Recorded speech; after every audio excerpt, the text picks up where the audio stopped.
Ya, halo followers, welcome, selamat datang di Off the Record, podcast dari Popo on the Radio, di mana di sini gue akan ngebahas satu hal secara lebih mendetail ya. Kadang mungkin kalau di radio kan waktunya terbatas kan, jadi nggak bisa menjelaskan dengan lebih mendalam. Dan hari ini di Off the Record kita akan ngebahas soal sesuatu yang gue bahas di radio juga, tapi very singkat ya. Dan ini adalah yang versi lengkapnya, yaitu sebenarnya olahraga apa yang paling bagus untuk usia-usia kita tertentu. Nah, jadi ini akan dibagi menjadi setiap 10 tahun. Jadi di usia bawah 10 tahun, kemudian usia belasan, terus umur 20-an, umur 30-an, 40-an, sampai nanti umur 80-an. Nah, tapi sebelum kita bahas itu, gue mau menekankan dulu kalau olahraga yang paling bagus buat kita, yang paling penting adalah satu, yaitu kita enjoy waktu kita melakukannya. Ini gue ngomongin yang sebagai hobi ya, sebagai bikin sehat, bukan sebagai kerjaan. Kalau lo atlet profesional, ya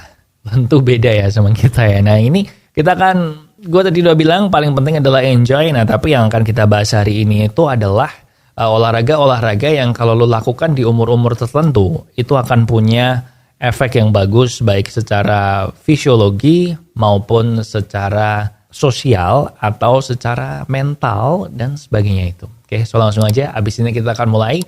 Tentu aja di Off the Record. So, let's go.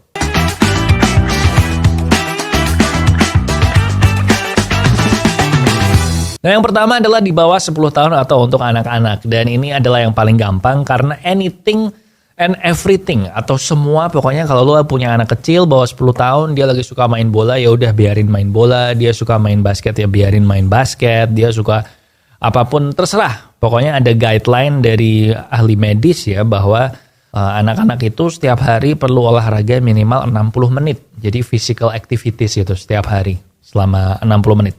Nah, usahakan yang cari yang fun gitu, karena kita semua butuh waktu untuk have fun kan dalam kehidupannya kita. Nah ini yang paling gampang sih. Kemudian yang kedua yaitu di usia belasan, usia umur 11 sampai 20 gitu. Nah ini yang paling bagus sebenarnya adalah team sports atau olahraga dalam bentuk tim. Jadi bisa juga misalnya badminton double atau basket, sepak bola, volley, sepak takraw, pokoknya olahraga yang tim, karena ini sekaligus juga membentuk skill sosial atau skill untuk bersosialisasi bagi anak-anak remaja ini supaya mereka bisa ya kerja sama tim, bisa punya teman baru dan sebagainya. Nah ini bagus nih, dan itu juga kebutuhannya bagus. Jadi itu tadi ya, usia belasan yaitu tim sports. Kemudian di usia 20-an. Nah, di usia 20-an ini ternyata yang paling bagus dan paling cocok buat kita adalah cardio tenis ya. Jadi nggak masalah kalau lo dari umur 0 sampai umur 20 lo belum pernah main tenis sama sekali. Nah, waktu lo masuk umur 20-an terus lo mau nyobain cardio tenis, itu nggak apa-apa. Karena selain bisa ketemu sama orang baru, tapi tenis ini juga cukup simple ya. Dan sebenarnya kalau lo sekali latihan itu lumayan fun loh. Gue juga belum mulai belajar tenis waktu usia 20-an gitu. Walaupun sekarang udah gak pernah main lagi. Tapi waktu belajar tenis umur 20-an dan seru juga. Dan capek juga kan. Yang penting kan dicari adalah bikin sehatnya itu. So ini yang terbaik adalah tenis di usia 20-an. Dan di usia 30-an ini mungkin kita mulai sibuk kerja ya. Jadi waktu untuk berolahraga itu semakin sedikit. Jadi menurut hasil studi ini yang paling penting adalah olahraga yang antara bisa dilakukan sendiri atau bisa juga tidak butuh orang lain, tidak butuh perlengkapan yang terlalu rumit, dan lu bisa lakukan hanya dalam waktu yang sedikit gitu. Jadi misalnya bisa buat ngejimnya mungkin bisa lewat rumah sambil lihat YouTube kan, petunjuk-petunjuknya di YouTube. And then pokoknya intinya olahraga di usia 30-an ini selain untuk bikin sehat juga bisa untuk mengurangi depression dan mengurangi anxiety. Anxiety itu kayak kekhawatiran gitu. Jadi bisa juga yoga yang pakai Nike application itu kan, Nike Training Club dan sebagainya itu. Oke. Kemudian masuk ke usia 40-an. Nah, usia 40-an ini olahraga yang paling gampang dan olahraga yang paling bagus ternyata adalah lari. Nah, larinya nggak usah yang sampai gila-gilaan gitu. Kalau lo terus nanti jadi suka lari dan lari maraton sih juga nggak apa-apa. Tapi ini sih katanya suruh 5K atau 10K itu udah bagus. Karena lari adalah termasuk salah satu olahraga yang lu bisa mulai lari itu gak usah terlalu dini gitu, gak apa-apa. Mulai lari di usia 40-an itu juga masih bagus. Dan Banyak orang yang mikir, oh kalau lari itu nanti nggak bagus buat lututnya bakal cedera segala macam.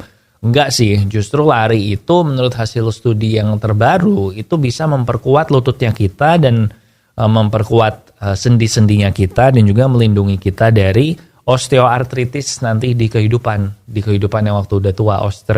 Osteoartritis tuh kayak nyeri sendi, nyeri tulang gitu kalau gue nggak salah ya.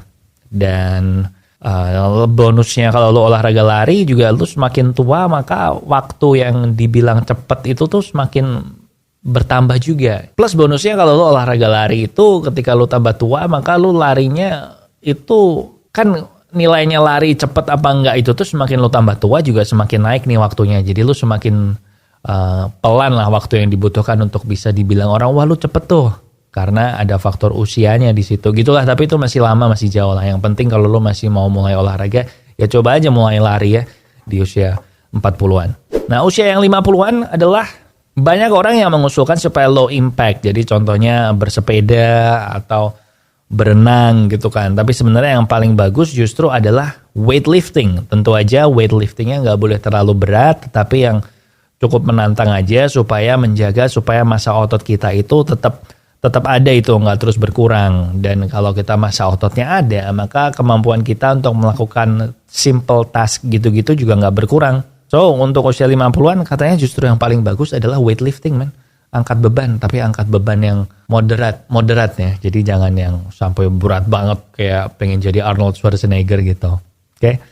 Nah, usia 60-an dan usia 70-an ini digabung jadi satu, yaitu walking football atau netball. Walking football sesuai namanya ya lu main sepak bola, tapi nggak boleh lari gitu. Jadi jalan. Atau bisa juga netball. Netball itu yang kayak basket nggak sih? Gua nggak familiar sih sama netball. Pokoknya intinya bola tangan ya. Nggak tahu men itu handball. Nggak, netball kayaknya yang kayak basket deh. Jadi lu skornya kayak basket, tapi lu nggak boleh lari gitu. Waktu lu nangkep bola tuh lu nggak boleh dribble. Jadi ya cuman gitu-gitu doang. So usia 60-70-an adalah itu. Atau bisa juga tenis sih. Tapi tenisnya jangan lari. Jadi tenisnya harus suruh ngarahin orang terus. Tapi yang paling bagus katanya ini, walking football. Kemudian masuk ke usia 80. Nah usia 80 termasuk 90-an kalau lo masih hidup itu adalah balance and core strength. Nah balance and core strength ya berarti lebih ke yoga, stretching, tai chi gitu ya. Dan kalau bisa group exercise juga biar bisa kumpul-kumpul sama teman. Ya intinya cari yang low impact yang benar-benar cuma melatih keseimbangan kamu dan core strength-nya kamu aja. Supaya ya minimal dalam menjalani hari nggak semenyakitkan itulah kalau udah umur segitu. Plus kalau lo olahraga di usia 80-an juga mencegah Alzheimer atau penyakit pikunnya itu. So itu tadi ya udah selesai olahraga yang pas untuk setiap dekade dalam hidup kita. Semoga bisa lo praktekin. Gue sekarang olahraganya lagi lari sih, padahal gue belum 40-an ya. Tapi ya gak apa-apa lah, karena balik lagi di awal yang paling bagus adalah yang lo enjoy. Oke? So gitu aja. Jangan lupa subscribe di YouTube Popo on the Radio. Cek juga channel gue, di situ ada podcast-podcast yang lain, ada Tiang Jauh ngomongin bola dan macam-macam. Oke? So lihat aja pokoknya di sana. And share juga ke teman-teman kamu ya. Siapa tahu ada temanmu yang lagi bingung mesti olahraga apa. Oke? Di sini Popo Kusen. Thank you for watching and I'll see you when I see ya.